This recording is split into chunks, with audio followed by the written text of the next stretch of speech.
Hi, this is Andy Cole with TEC, the Elevator Consultants. We're looking at a pretty dirty car top on this, but it also has some different features on it that I want to point out.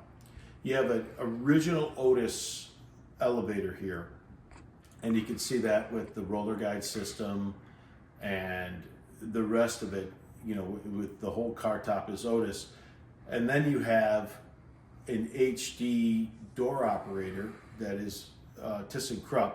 So you know this elevator was modernized, and then you have the car station is also a ThyssenKrupp. So this is a TAC 5004 ThyssenKrupp job, and the HD04 door operator also on this job. Thank you for checking out this video. Please check out our other videos. If you'd like more information on our company for the Elevator Consultants, you can look at ThyssenKrupp.car or the elevatораpp.com.